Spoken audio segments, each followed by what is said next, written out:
I will say I don't know about anyone else, but I'm having an absolute whale of a time preparing these shiurim. I'm finding Nechemia Ezra absolutely fascinating. So, as I said, a lot in previous series I was sort of giving old Torah, but for me this is very much learning it along with everyone else and finding it amazing.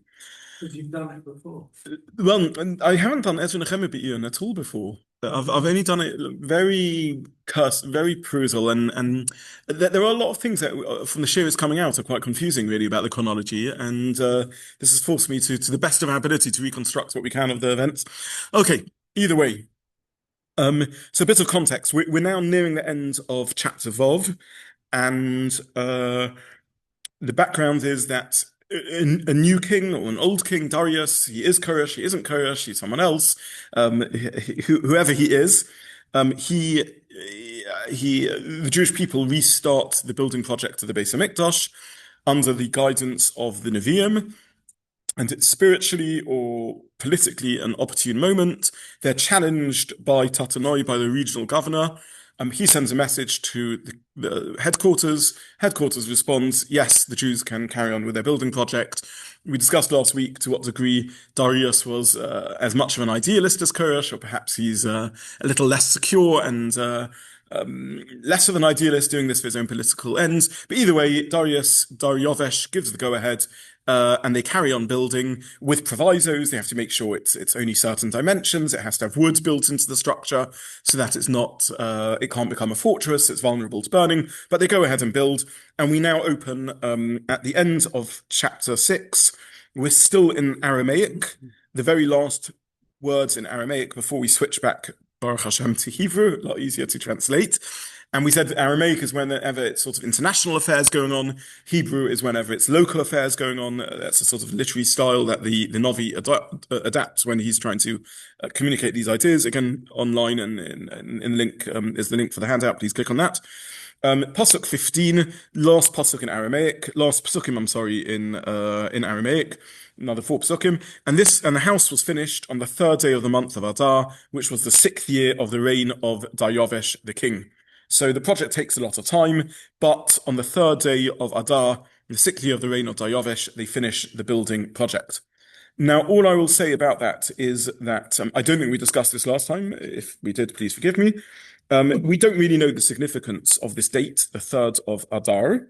The Malbim suggests a significance that I think this is pure speculation. We won't read it inside. We'll just read it outside. But the Malbim suggests a date, a significance to the date. He says if they had 3 weeks of celebration, 21 days of celebration, that would take them to the 24th of Adar, which is the anniversary of the inauguration of the first of the refurbishment of the Beis Hamikdash in the time of Yecheskel. This is what he links it to. So again, we're not going to go through the whole story, but Yecheskel has a vision of an inauguration. This is a nevuah, one of Yecheskel's prophecies. He's prophesying what we take to be the third Beis Hamikdash, the final Beis Hamikdash. And in this nevuah, the Malbim understands the dating of the nevuah to be that there will again be an inauguration of the third Beis Hamikdash on Rosh Chodesh Nisan, preceded by 7 days, I'm sorry, of inauguration. In which case, the 24th of Nisan would be the day of 24th of Adar, I'm sorry, would be the day of the start of the inauguration. So basically, I linked the inauguration last time, the Korbanos, to the first inauguration we see, which is of the Mishkan, where they brought Korbanos. Famously, Vayihi Bayom Hashmini. The 8th day is Rosh Chodesh Nisan. Yechezkel has a vision of the third Beis Hamikdash having the same pattern, in which there's 7 days of inauguration followed by Rosh Chodesh Nisan. And the Malbim suggests that they're celebrating on the 3rd of Adar, 21 days of celebration, and hopefully now followed by a third Beis Hamikdash inauguration. And the Malbim finishes off very poignantly that they don't know that this isn't going to be the final Beis Hamikdash. So in hindsight, we talk about the final Beis Hamikdash being the third Beis Hamikdash, but they are perhaps dreaming that this will be the culmination of Yecheskel's nevuah, that somehow it will be obvious, there will be the Shekhinah's presence, the divine presence, prophecy, and they will be told, now is the time to fulfill the Nevuah of Yecheskel and inaugurate the Beis HaMikdash as the final Beis HaMikdash. Of course, that doesn't happen. The Malbim mentions a diuk in the language of the Pesukim, and you can see this diuk in the Hebrew also, in the English also, or the Aramaic. It says, and in the Aramaic it says, V'sheitze baisa dana, and this house was finished. So the Malbim is Madaik. What do you mean this house was finished? And he brings out the Rishonim already make this diuk. What do you mean this house was finished? Which other house are we talking about? Obviously, the house that's being built is finished. And the Malbim says that it's sort of alluding to the idea this house is finished, but they're hoping that this house will grow into something bigger, that it will be also the final Beis HaMikdash, which of course isn't fulfilled. But they're hoping that there'll be another inauguration to follow, which will be the inauguration of the more spiritual sides of this house, which of course isn't how things develop. Okay, so we've finished this section. We reach a Parsha break, and basically what we read is that the house of the Beis Hamikdash is finished, and the Malbim tells us it's a suggestion, it's a theory. I don't think there's any evidence for this, but he says that if they had a 3-week celebration period that ties in neatly with the prophesied date of the inauguration of the final Beis Hamikdash, but of course we know in hindsight, and it seems they realized already at the time, that this didn't match the Cheskel prophecies of what the final Beis Hamikdash would look like, and it didn't end up that way. Did Yechezkel realize that there would be a third one, or he didn't know? I don't know. It's not clear. It's not clear in the Nevuah. There's very much that's mysterious.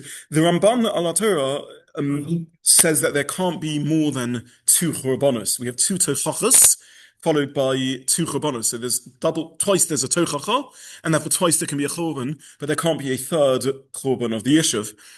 This has been used by many religious Zionist thinkers as an argument for the claim that the current Yishuv of Eretz Israel can't be destroyed. There can't be a third Churban.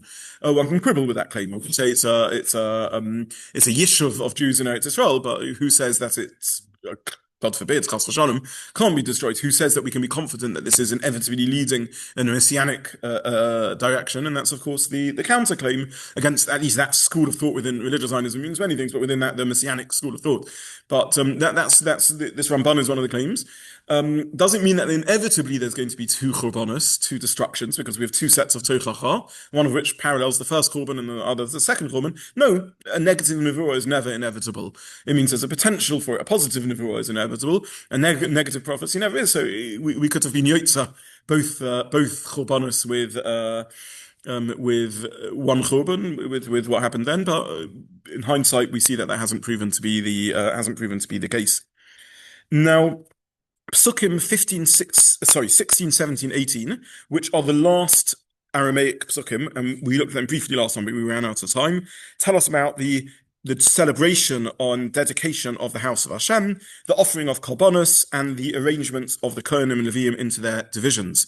Now, the fact that this is in Aramaic seems to indicate that this is still an international event, perhaps linked to Dariovesh's desire to ensure that the Beis Hamikdash is seen as a Persian project, not just a Jewish nationalist project, and therefore maybe he's keeping a close eye out on the inauguration. It's somewhat of an international event. He himself said, "I'm sponsoring the korbanos. I want everyone to know that these are Persian-sponsored korbanos, Persian-sponsored sacrifices." Either way, these last Pesukim are in Aramaic, which seem to be describing an internal Jewish affair, and yet the style of the book is indicating to us they're not just internal. These are also international affairs. It's still written in Aramaic. It's a diplomatic affair. It's written in the international language of diplomacy, Aramaic. Now, what do? They dedicate the Beis Hamikdash, Chanukas Habayis, a phrase that's familiar to us. Chanukah is approaching. Dedication is the same language used when the Mishkan is inaugurated.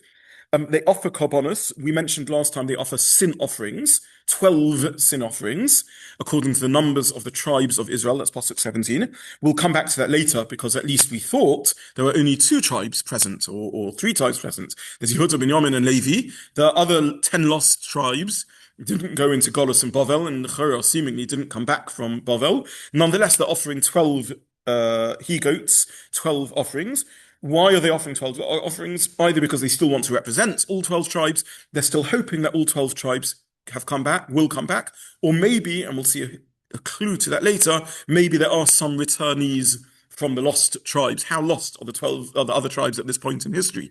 And we know eventually the Jewish world loses contact with the 10 tribes and presumably they become assimilated and are lost forever to Jewish history, or midrashically they disappear somewhere else. But at this point in history, maybe there's still some contact, and maybe some of them hear the news of the rebuilding the Beis Mikdash and they come back home, and we'll see a hint to that later. Why are they bringing a carbon chatos, a sin offering? What are they atoning for? Maybe they're atoning for the Golos. We went into exile for sins, and therefore we need to bring a carbon chatos, atoning for the sins that generated the Golos. Maybe they're atoning for the non-return of Jews. Don't forget, only 40,000 odd Jews return out of a much larger Jewish population, so maybe that needs atonement. Either way, they bring these karbonos, they bring these sacrifices as a hora'as shah, we saw, as a one-off event. In halacha, there's no halachic mechanism of bringing such a communal carbon chatos, one per tribe. A chatos is either individual, or if there's a national there isn't such a carbon, but this is a hirasha, probably based on the instruction of the Nevi'im, that they can bring a one-off chatos on behalf of all the 12 tribes. And this is paralleling, the 12 Nesiim who inaugurate the Mishkan, done in the language of 12 tribes.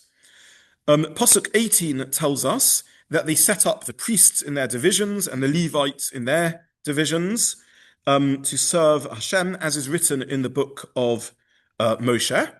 Now, we don't quite understand what that means. I mentioned last time, we know extensively from the Mishnah and the Gemara the concept of mishmoris, or shifts, that the Kohanim and Levim are divided into 24 groups, each of whom serve for 2 weeks a year, and then they all serve at the busy season during the Shalosh Regalim. We think that this was set up by David HaMelech, in which case, what does it mean as written in the Torah of Moshe? It's not written in the Torah of Moshe. The Torah of Moshe doesn't mention words about mishmoros. What it maybe means is they set up the Kohanim and Levim to serve as written in the Torah of Moshe, and the way they did it was in the order of mishmoros. So it can't mean they set up the mishmoros, the shift system, as per the Torah of Moshe. This is not Moshe decree. This isn't Torah decree. Torah just says Kohanim and Levim should serve. How you sort it out isn't Torah instruction. So probably the translation of the pasuk is they set the Kohanim and Levim to serve, parentheses, with divisions, as is written in the Torah of Moshe, that they're meant to, that the role of the Kohanim and Levim is to serve. Yes. So who set? So at this point, we're still talking about the existing leadership of the Jewish people, who are alternatively, depending on exact names, Rabovel, Daryavesh, maybe the Nevi'im who told them to return. So Yeshua Kohen Gadol, the Nevi'im that we looked at, Chagai and Zechariah, these are the leaders of the Jewish people who we saw in previous weeks. They're still running affairs. And they're going to carry on running affairs for another 4 Pesukim before there's going to be a leadership transition. That's the Hakimu. Yes, exactly. That's they set. Yes, exactly. Okay, we now leave Aramaic and we enter Hebrew, and we hear about the first celebration of the new entity. What's the first Yom Tov that comes up after Adar? Pesach, and we read about the offering of the carbon Pesach. And I'm just going to highlight a few features, and we will move on from that. At Pasuk 19, Vayasu b'nei Hagola, and the children of their captivity, that means the returnees from exile, keep Pesach on the 14th day of the month. Pasuk 20, for the priests and the Levites had purified themselves together. All of them were pure, and they killed the Passover lambs for all the children of their captivity, and for their brethren, the priests, and for themselves. Okay, so this is a very, very interesting pasuk. It tells us, first of all, that the Kohen and the Leviim purified themselves. Great. They literally purified themselves. They still have a para adoma, and that's something we will discuss on another occasion. It says that they purified themselves ke'echad, together, as one. The Malbim points out that there have been tensions between the Kohanim and the Leviim. In fact, in Divrei HaYomim, and already actually in the first Beis HaMikdash, we see some indications that the Kohanim, who see themselves as aristocrats, deteriorate. They don't behave as well as the Leviim do. And at least at this point, the pasuk seems to be telling us that the Kohen and Leviim are working now in harmony. There's harmony between them. So again, this isn't a setting where we can go through the whole of Jewish history, but in 3 points in Jewish history, Kohanim seem to behave problematically. In Yechezkel, we find descriptions of problematic behavior of the Kohanim, and the Leviim, who are a lower class, as it were, don't have the same aristocratic arrogance and don't misbehave in that way. We find in Divrei HaYomim a description of this taking place in the second Beis HaMikdash, And then if we go forward in time, after the era of the Chashmonaim, we find unfortunately the Chashmonaim becoming aristocratic Kohanim and behaving badly. And we find the Tzaddikim, who may also have been the Sadducees in the end of the era of the second Beis Hamikdash, who may also have been descendants of Tzaddik HaKohen, may also have been Kohanim, who are aristocratic and again drift away from Torah observance. But here in this pasuk, pasuk 20, for the priests and the Levites have purified themselves together, or in the Hebrew now, we're back to Hebrew Echad. I should be reading Hebrew now because we've switched. I've got used to reading English because we've been in Aramaic sections. But in the Hebrew, Ki Hitaru pasuk Kaf pasuk 20, Ki Hitaru HaKohanim HaNeviim Ke'echad. Kulam Tahorim, they're all tahors. The Kohanim and Neviim are behaving well. The second mystery in the pasuk is the continuation. Vayishchetu HaPesach l'chol b'nei HaGola. They slaughter, they shecht the Korban Pesach on behalf of all the exiles. Who is it doing the shechting? They shecht it l'chol b'nei HaGola for all the exiles, u'la'cheim HaKohanim v'lahem, and for their brothers the Kohanim and for them.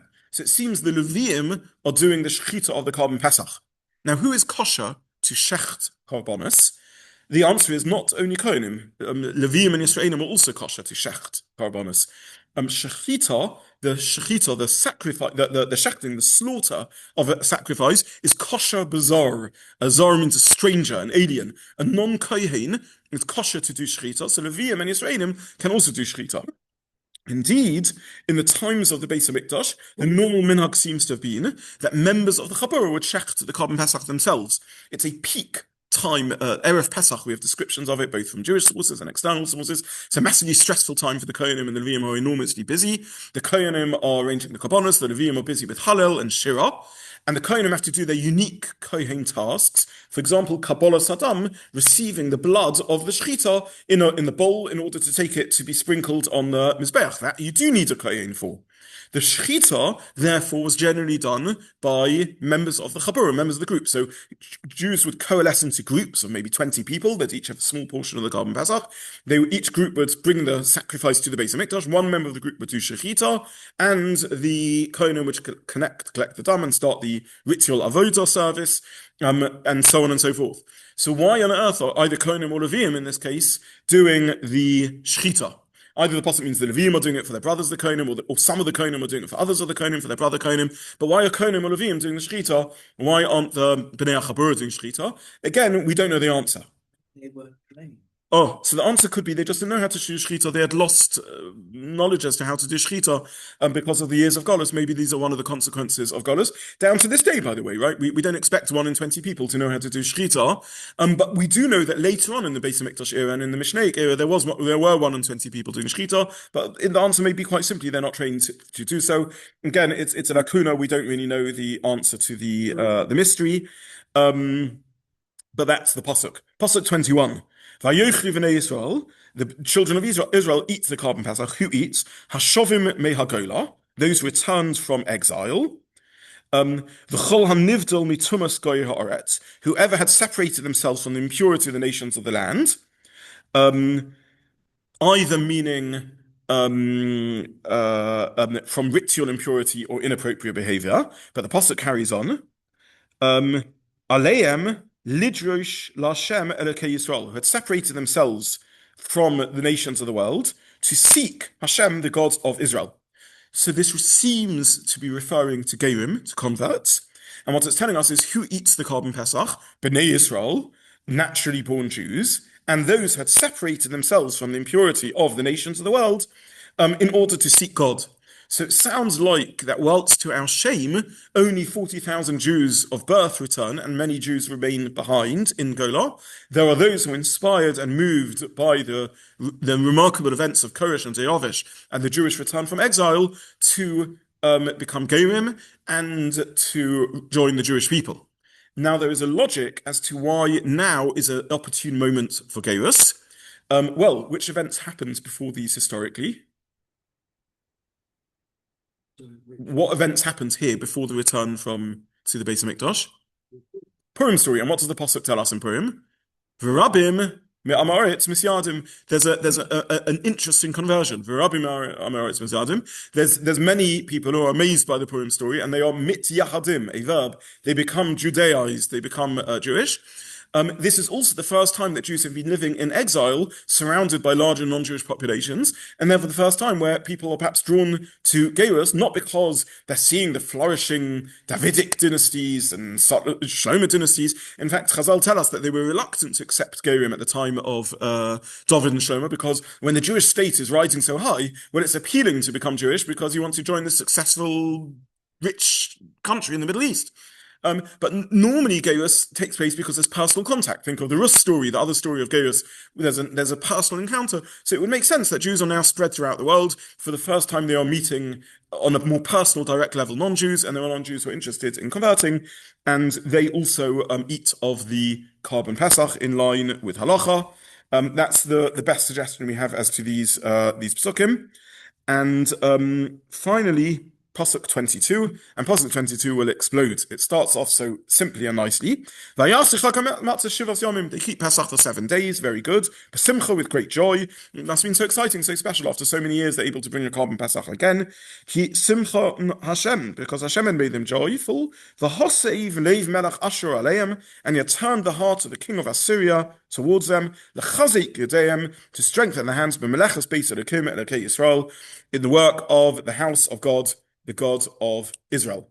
So the Pasuk tells us Pesach's really exciting. They are great simcha because the king of Assyria, the king of Ashur, has allowed them to return and build the Beis HaMikdash. Does it mean Persian? Oh, okay. I was going to ask any questions on this Pasuk. So this Pasuk is an explosion. Who on earth is talking about the king of Assyria? Whoever spoke about the king of Assyria, the king of Ashur? What on earth is going on over here in this pasuk? We've been talking about the king of Persia, the king of Porus, right? That's what Daryavish is. He's the king of Persia. Who on earth is the king of Ashur, and what has the king of Assyria got to do with the story? Now, I'm not going to look at the Mefarshim inside because I really want to move on to the next chapter, and this is really catch up. All I will say is that the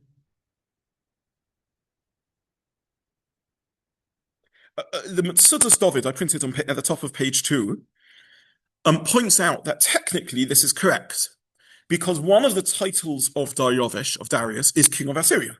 He's an emperor. He is the local emperor. He is the ruler of the whole region, including Assyria. Because it is true that back in the day of the first Beis HaMikdash, Ashur was an enemy of the Jewish people and indeed was involved in the exile, early exiles of the Jewish people and the like. But Ashur is, at this point in history, gone. It's now a kingdom within the Persian Empire. And we know that Persian emperors had lots of titles, as did many ancient Middle Eastern kings and emperors. And one of their titles is King of Ashur, because they are the king of Assyria. They are a successor state to Assyria, to Ashur. And therefore, Daryavish can technically be described that way. This is the point that the Metzudas David makes. So historically, technically, it's true. However, how's that relevant? Why on earth would it give him this title? So, the Ibn Ezra says it wants to, in a sense, draw attention to the turning of the circle. It is Melech Ashur who started the wave of destruction.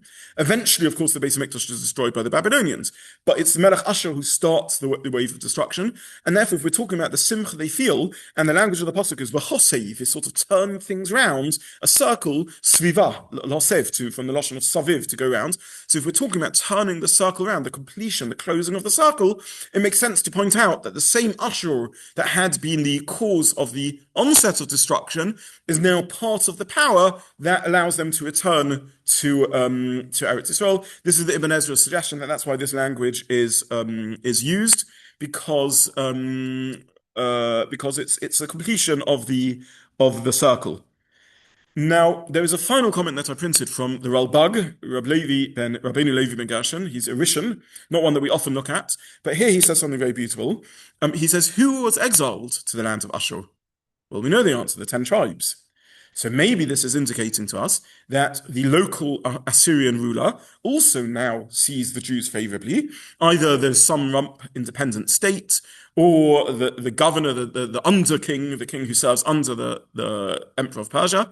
And he says to his Jewish population, go back also and join. And maybe some of the 10 tribes come back home at this point.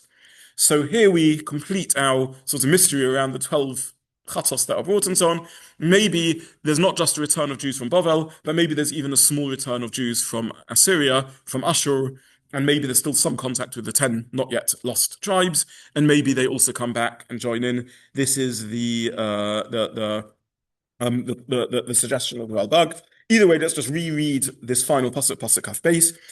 They keep vayasu chag matzah shivas yomim b'simcha ki simchas Hashem, because samchem simcha Hashem. I'm sorry, Hashem had caused them to rejoice. V'hasev leiv melech Ashur aleim. He turns a complete circle, the king of Ashur, towards them. The very king or successor kingdom that started the cycle of destruction now views him possibly lechazek yedayim, to strengthen their hands, perhaps by sending or allowing back even some representatives of the 10 lost tribes. In which case we understand why the language of Ashur would be used. Okay, so we have a little siyum here. We have finished chapter 6. Now, chapter 7, I want to spend quite a long time introducing. Chapter 7 opens in Lashon HaKodesh, in Hebrew, so we're still in Hebrew zone. And I simply want to read the first pasuk in chapter 7. This is on the source sheets. Again, the link is in the chat column and on the YouTube.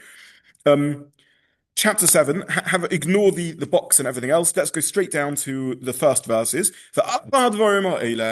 And after these words, or these matters, the Malchus Artachshasta, in the reign of, I'm not going to try and pronounce the English word for that, of Artachshasta, Melech Paras, the king of Paras, Ezra, and we jump forward to Pasuk 6, Ezra goes up to Eretz Yisrael from Bavel. Okay. So we now meet the remarkable individual called Ezra, and the rest of our book is going to be about Ezra. And he is one of the most outstanding figures in Jewish history. He's an incredible person, and we're going to just try in this session to understand some of the magic of Ezra. Chazal spoke about him with absolute awe and reverence. They give him qualities that we find about almost no one else in history, as much as Yeshua Kohen Gadol, Zerubbabel, Darius, Koresh, all the amazing people we've been meeting till now are important. And in establishing the kingdom, it's Ezra who really gives birth to the new Jewish colony in Eretz Yisrael and really gets things going again. And he is just one of these outstanding figures in informing the Jewish people into the next generation, into the Second Temple era. He's the creator of the new Second Temple era, and that's what we're going to be learning about. Now, there's so much that we need to probe at this point because so much is unclear. The first question is, let's actually just read quickly through the first 6 psukim. So it tells us after these things, Ezra appears on the scene. Who is Ezra? Read Pasuk Beis, Pasuk Gimel, Pasuk Dalet, Pasuk Hey, 2, 3, 4, 5. It gives us his yichus, his lineage, all the way back to Aaron the Kohen, Aaron the chief Kohen. I'm not going to take you through all the names. This, by the way, is a shortened version. In Divrei Hayomim, we have the lengthier version. This is skipping generations. It just chooses significant parts of his ancestry. But he is Ezra HaKohen. He is a Kohen. As far as we know, he's not a Kohen Gadol. Yeshua is the Kohen Gadol. Ezra's not the Kohen Gadol, but he is a Kohen. And for some reason, we'll have to come back to why his yichus is given here in short and in Divrei Hayomim at length. And then the pasuk tells us who is this Ezra, and it speaks about him in amazing terms. Pasuk Vav, pasuk 6. Who Ezra? This is Ezra, Olom Bavel, who came up from Bavel. Who's Sofer Mohe. He is a fast scribe, a Sofer Mohe, a ready scribe, a fluent scribe. The Torah of Moshe and the Torah of Moshe. That Hashem, the God of Israel, gave. And the king, who we just mentioned, granted him, Kiyad Hashem Elokov Olov, in line with the hands of God that rested on him, on Ezra, Kol Bakashaso, everything he requested. So Ezra is someone who is a Sofer Mohir, and in fact he's gone down in history as Ezra HaSofer, Ezra the scribe.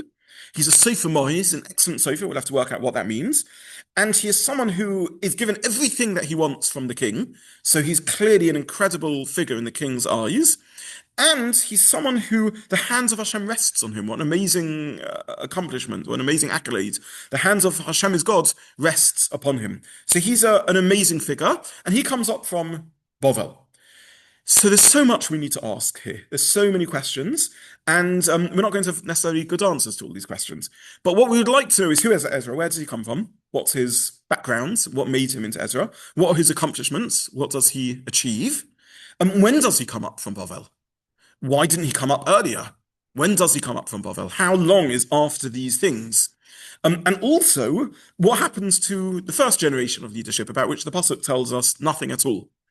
So I put this in box. The arrival of Ezra. What happened to Bavel, Shechbata, Yeshua, Kohen Gadol? No idea. We don't know. All we know is that sometime later, there's a generational shift in leadership.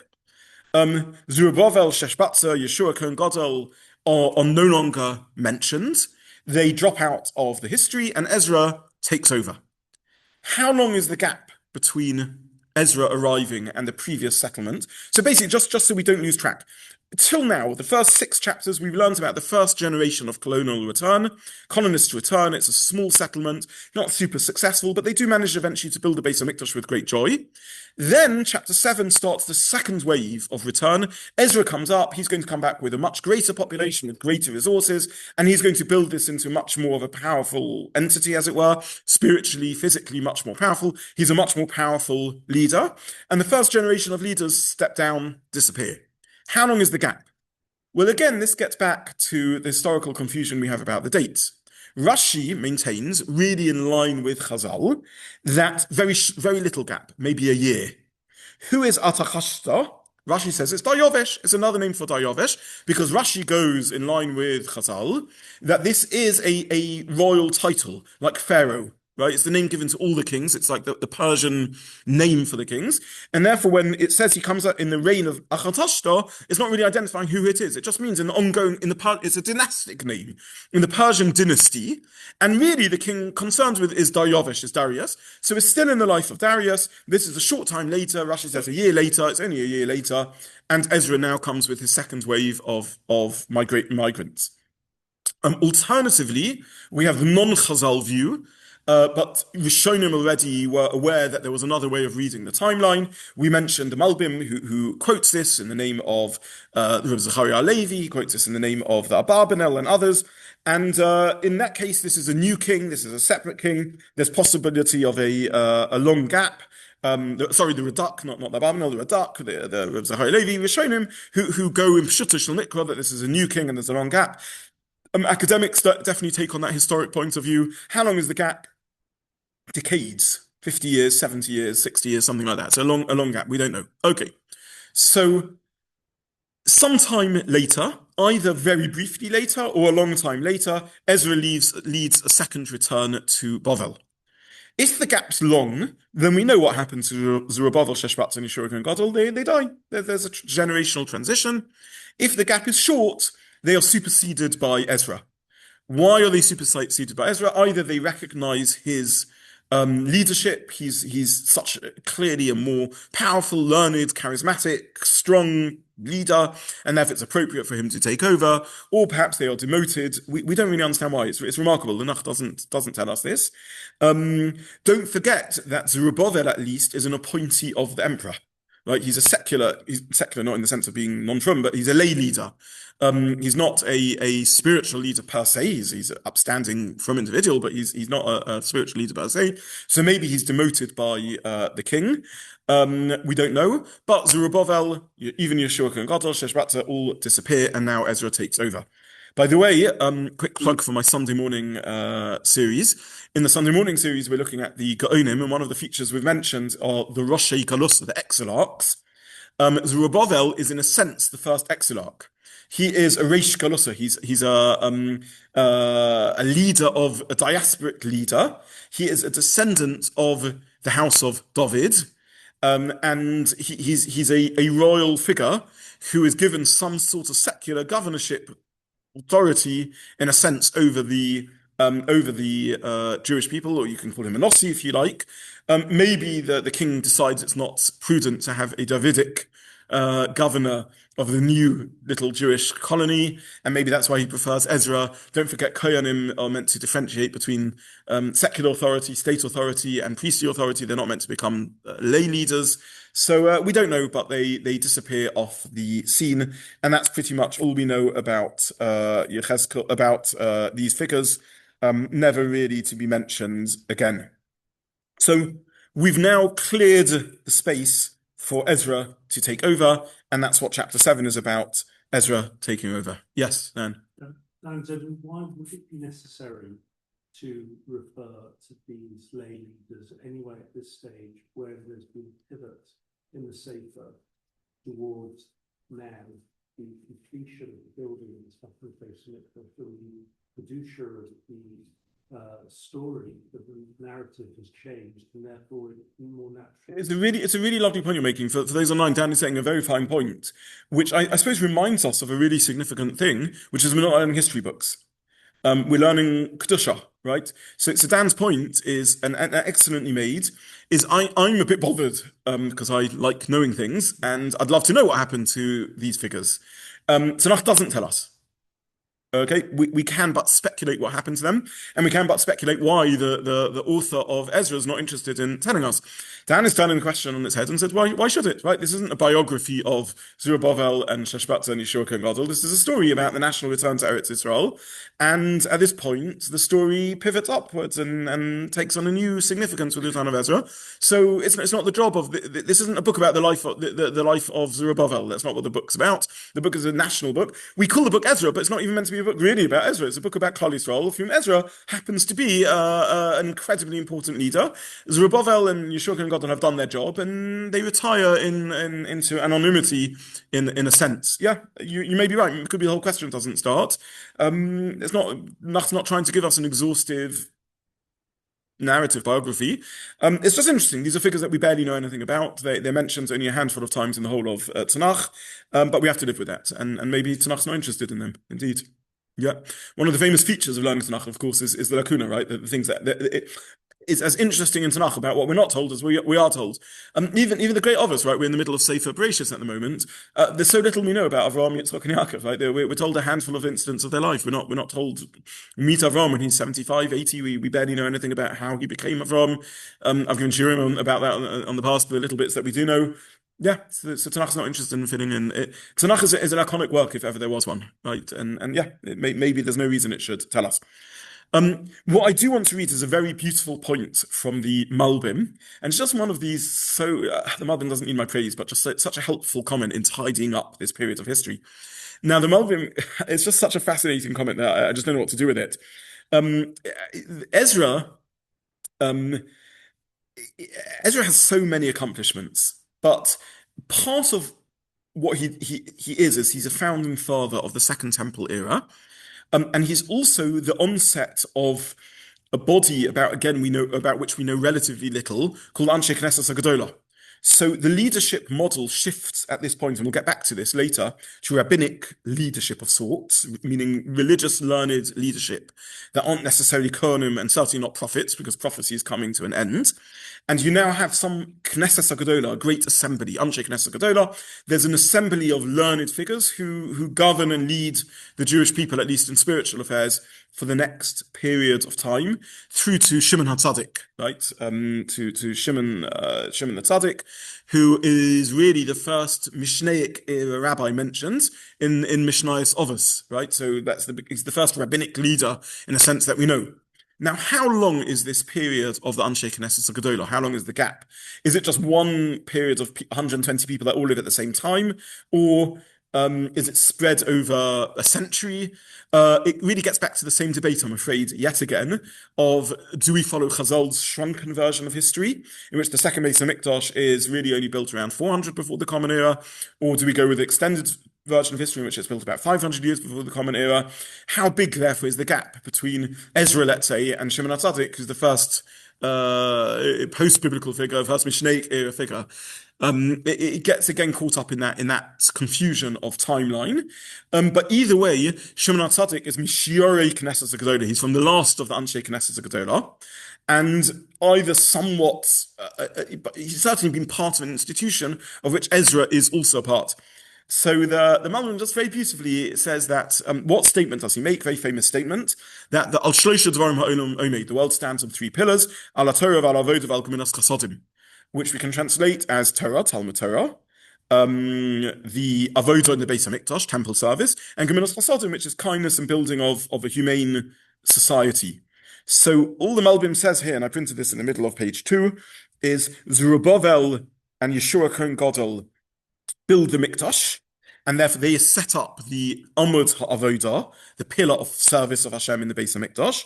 Achrav Yotza Ezra L'chonin Amud HaTorah. Ezra establishes the pillar of Torah, and we're going to see in this chapter that Ezra reinforces Torah learning. That's his big thing, Torah, Torah, Torah. The Achrav Nechemia, and we haven't yet met Nechemia, but Nechemia is the next leader that's going to come along, who sets up a civil society. Shabona Chomes Ha'ir, he sets up the walls of the city. The Osak B'Mediniot, and he involves in Mediniot, statecraft.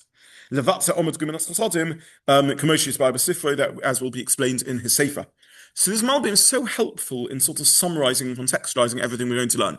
We've learned about the building of the Beis HaMikdash. We're now going to learn about the re-establishment of Torah. That's going to be the book of Ezra. And then in Sefer Nechemia, we're going to learn about statecraft and Mediniot, building of a country. And that's Nechemia's role.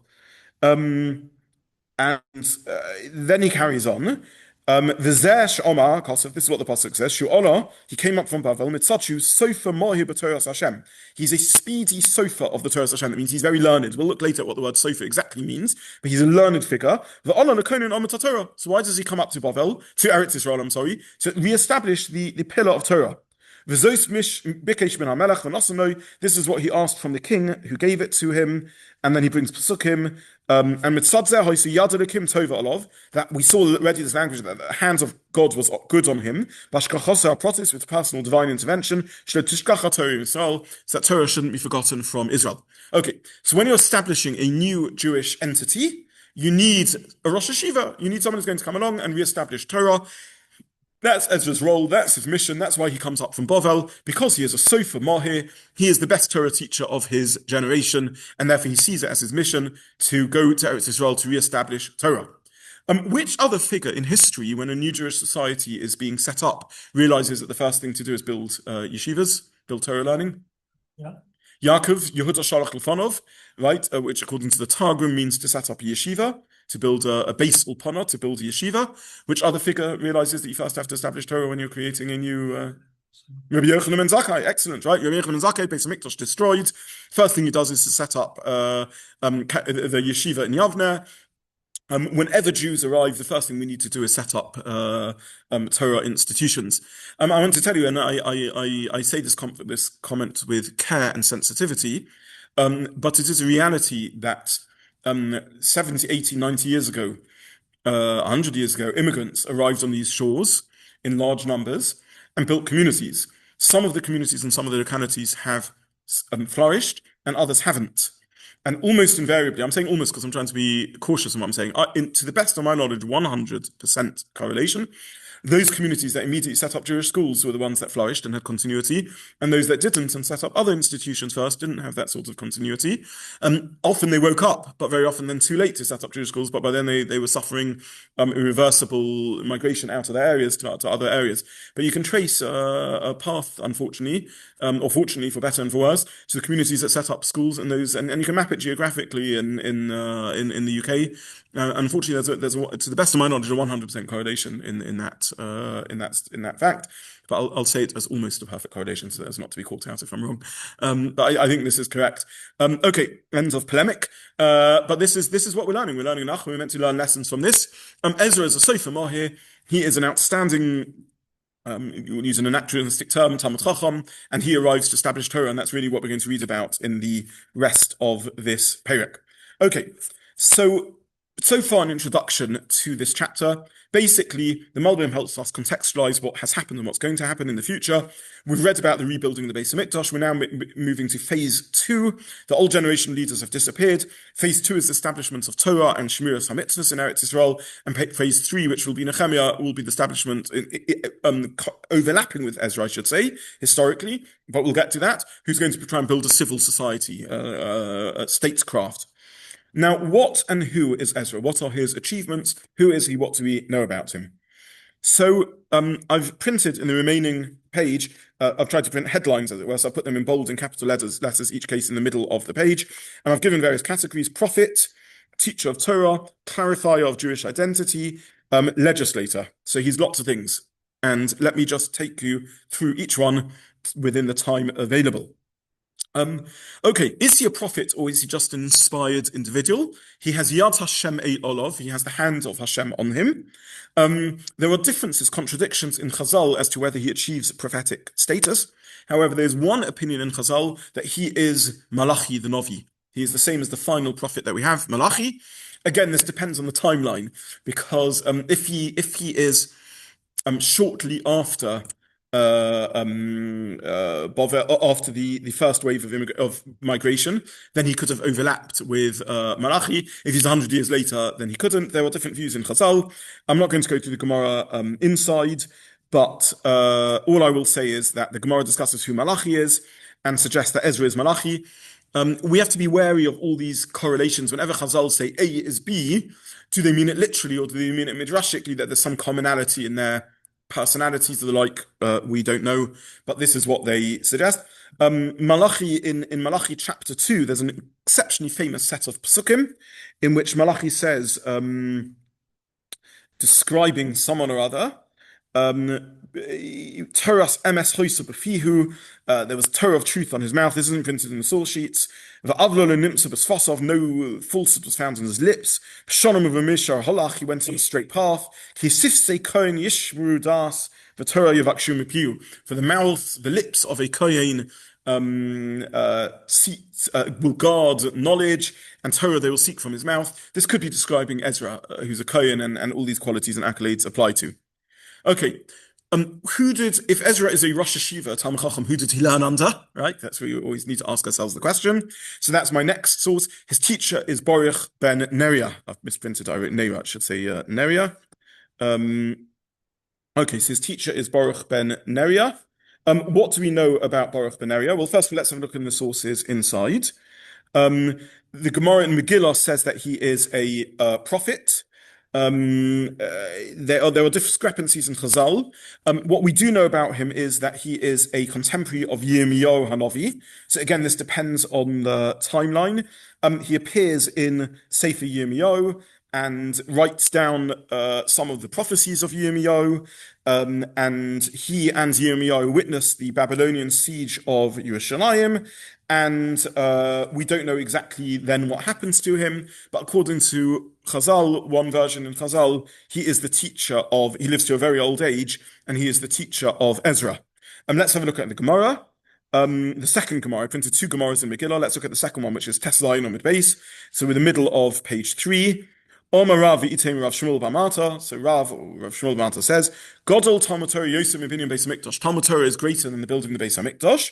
Shekol Zaman Shabaruch ben Neriah Kayom Lo Hinicha Ezra v'Olah. Ezra, the whole time that Baruch ben Neriah was alive, Ezra didn't leave him to go make Aliyah to move to Yerushalayim. So the Gemara is basically it's a Gemara Megillah discussing the chashivas, the importance of the Talmud Torah, and it has lots of statements about Talmud Torah. One of the statements it makes is that you see that Talmud Torah is even more important than building the Beis Hamikdash. The Gemara is bothered. Why on earth is Ezra only coming up to Yerushalayim now? Why didn't he come up earlier? The answer is because Ezra is a Talmud of Baruch ben Neriah. He doesn't want to leave his Rebbe. His Rebbe is too old to move to Yerushalayim, and therefore to move back to Eretz Yisrael, and therefore he stays by his side till his Rebbe dies, and only then he moves to Eretz Yisrael. Again, built on the short dating rather than the long dating of history. But if we go with the short dating rather than the more expansive one, as per Chazal, Ezra is a student of Baruch ben Neriah, who's a very old man by this time, and stays by his side. What can we say about this teacher of his, Baruch ben Neriah? As I mentioned, he is a helper and friend and mishpacha of Yirmiyahu, and he's a Kohen, by the way, as is Yirmiyahu Kohen. And at the same time, a descendant of Rochov. You remember the story at the beginning of Sefer Yehoshua, where Rochov, the innkeeper, welcomes in the spies and looks after them. We have a Gemara in Megillah, the earlier Gemara in Megillah, who says that there were 8 prophets who were Koyanim, who emerged from Rochov Hazonah, either Rochov the prostitute or Rochov the innkeeper, the Elohein, and these are them. And it lists the first 2 are Neria and Baruch. Neria and Baruch, so the father and the son both are Koyanim, descendants of Rochov, and prophets. So Rochov is one of the first female converts in history. Who's the first female convert to the Jewish people that we know of? One who was Tzipora. It was Tzipora, the wife of Moshe, maybe, who was before her even. Maybe Basia, the daughter of Paro, maybe, right? Okay, but Rachel is certainly one of the earliest female converts to the Jewish people, and she has 8 Kohanim and prophets who are from descendants, including Baruch ben Neria. Now, just as a matter of history, I put a little picture in here, which is a clay bulla of Baruch, which is found in the Israel Museum. Mitzvah to go and have a look at it. It's amazing when we find these sorts of finds. The background to this, again, is this is a find that happened in 1975, in which a seal of Baruch was found. And as far as we know, it comes from the famous burnt house, which was excavated by Yigal Shiloh and ended up in the Israel Museum. Why are seals often found in burnt houses, by the way? What are seals and why are they found in burnt houses? Okay, so a bit of background. It used to be very important back in the day, everyone would have a stamp or a ring. And if they wanted to authenticate a document, the document would be rolled up. You would then tie string to keep the document closed. You would then seal the string with a lump of clay, and then you would emboss the clay with your seal. Then you would wait for the clay to harden, and then you would send it out. Why would you do this? Because that way no one could change the document. Because the only way to change the document would be to unpick the string, which would cause the crumbly clay to break, and then people could see the document has been tampered with. So if you have a storehouse or archives where you wish to store documents and you want to make sure that none of your archivists change the document, or you wish to send a message, you have a seal which you stamp into the clay, and the clay is a way of ensuring that the document hasn't been tampered with. Now, if a fire occurs, the string and the paper get burnt, or parchment gets burnt, and the seal gets kilned, gets baked in a kiln, and becomes rock hard, which from an archaeological point of view is very convenient because then it survives through the generations. And we have found incredible finds. Archaeologists have found incredible finds of biblical figures, including bit players, minor players. You can go and see in the archaeological digs in below Yerushalayim, below the old city in Gehinom, below Har Zion there. David, thank you, David. You can see that there's minor civil servants mentioned in Nach. And they're found in fires. They found their clay. There's one called Gadiel ben Shafan, amazing thing. They found his seal, his stamp, his clay stamp has been preserved because, again, a fire occurred, which baked the stamp till it became stone hard, and therefore it survived through the generations.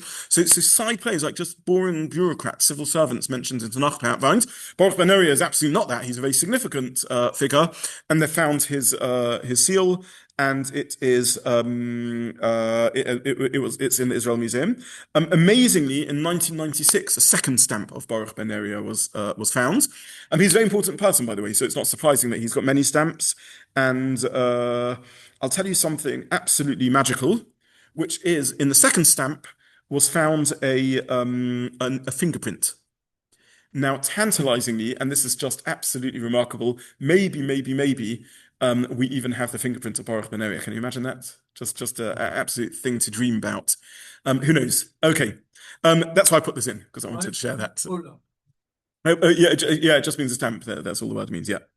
Okay, so anyway, I went a little bit of a digression off our core subject because I just wanted an excuse to speak about Baruch ben Neria. He is the Rebbe, the teacher of Ezra, according to Chazal, and we may even have his fingerprint. Absolutely amazing. Okay, I think we'll stop here because it's 5 to 9 and we're not going to be able to get through the rest of what I wanted to speak about. In brief, the next year then will be continuing looking at the remarkable person called Ezra, and we'll just see some of the amazing. He doesn't need my achievement, my credit, obviously not, but just incredible accomplishments that Ezra has in what an amazing. Everyone's amazing in Tanakh, I mean, obviously, but what an amazing man. And we will, in Yetz Hashem, we will learn just how Chazal struggled to sing his praises sufficiently. Like all things, they are occasionally critical of him, and we'll see that also as we learn through the Psukim. But for now, that brings us to an end to this part of the introduction to Perek Zion. Next week, we'll carry on with a continuation of introducing Ezra, and he's going to be our main protagonist now for epinomios protagonist, right? Epinomios means the one who gives his name to the book, and he will be the one who we continue learning about. So we'll continue with Perek Zion next week. Thank you very much to everyone for joining both the live and on Zoom. Thank you very much to all of you. Thank you very much. Thank you, Dayan Zobin. Thank you. Thank Thank you. you. Thank you very much. Should be a Thank clue you. how Thank you very much. Thank you. Thank you. when Yes. it's the 7th year of the king's reign, because it depends which king. Ah, exactly. So it says the 7th year of the king's reign. Sorry, I should have said that. Now, Daryovesh, the Beis Hamikdash, is built in the 6th year of his reign. So if it's the same king, Rashi therefore says a year. If it's a different king, then it doesn't tell us any of that. Yeah.